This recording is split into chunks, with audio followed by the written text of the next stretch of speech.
to signify the distinction between stand-up and storytelling, I am not going to hold the mic in my hand.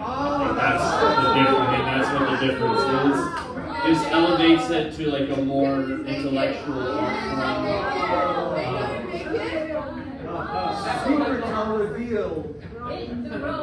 So I'm going to tell you guys about when the things that I did to play an M-rated video game as a young child. Very formative experience. Are we familiar with like the ESRB rating system for like video games? So there's E, that's a game that's appropriate for everybody. There's T, that's one that's appropriate for teenagers. And then there's M, that's appropriate for mature. Mature being defined as a 17-year-old, so take that as you will. But there was a time when I was only 11, and I grew up in a fairly strict household. My parents were kind of held me and my brothers on a relatively short leash. And for instance, and this is sort of also analogous for why I think like the war on drugs is like a failure. So let me tell you, my brother in high school wanted to smoke weed and like do drugs with his friends, but he was afraid of getting drug tested by my parents, and he knew that weed keeps it, like stays in your system for like up to 30 days or something like that. But then he found out that crack does not. So as a high schooler, he smoked crack before he smoked weed because my parents weren't gonna catch him doing that, Anyway, he smokes weed now like an adult, don't worry about it. But, that's what I'm like, when you try to sort of restrict people from doing things they might do anyway, you sort of drive them into stupider situations than they otherwise might have gotten into. And this will hopefully illustrate that point. I went to public school in Brooklyn growing up. MS 443 was the one that I was at the time of this story. Those guys. Yeah.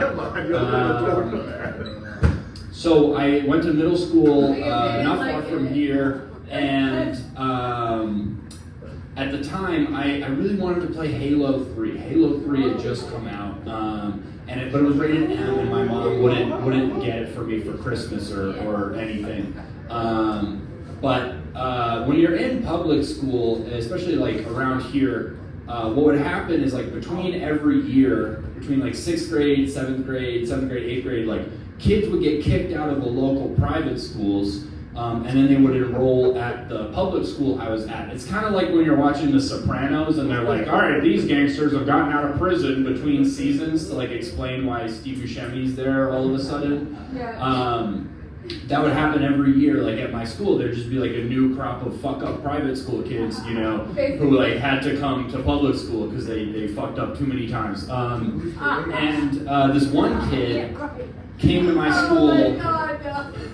This one kid came to my school and he was kicked out of a local private school. And he is what I would describe as an airsoft kid. Do we know? Have we ever heard of that? Does anyone know what airsoft is? So Airsoft is like a BB gun company, but their thing is that they just look like real guns. So they're like really dangerous in that sense. And this was an Airsoft kid. An Airsoft kid is like evolutionarily kind of like what an orangutan is to a human, an Airsoft kid is to like a school shooter, They're troubled, but maybe not as dangerous.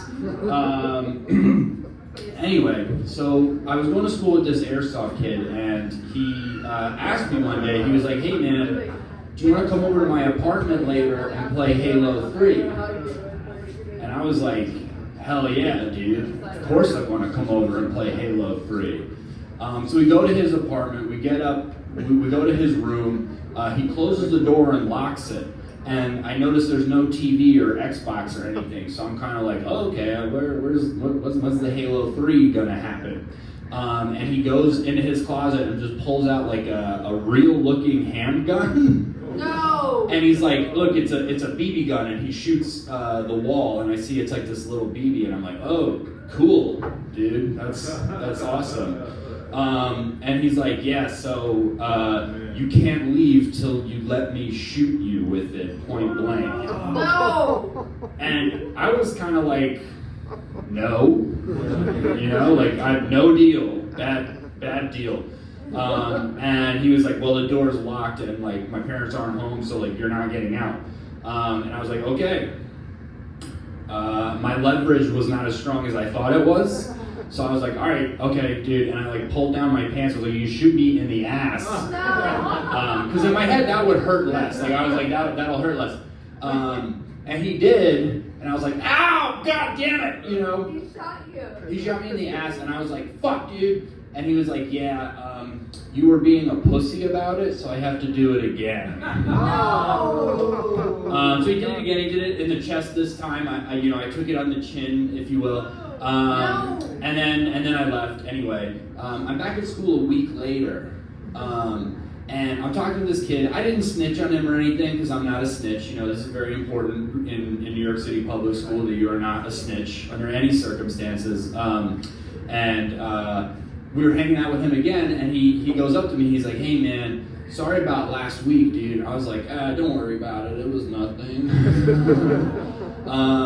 And then he goes like, but I want to make it up to you. You can come over to my house this week and play Halo 3. No! And dude, I was like, really? And he was like, yeah, dude, absolutely. I was like, wait a minute. Are you gonna shoot me with a BB gun again? And he was like, nah, dude, that was a test, you passed. You're good, dude. And I was like, all right, fuck yeah, let's go play some Halo 3, dude. We go back to his apartment, we get to his room, the door's locked, pulls out the handgun, and he's like, it's airsoft time, bitch. No! Anyway, that's what I learned, you know, fool me once, shame on you. Fool me twice. Why? My mom should just let me play M-rated games. I don't know what to tell you.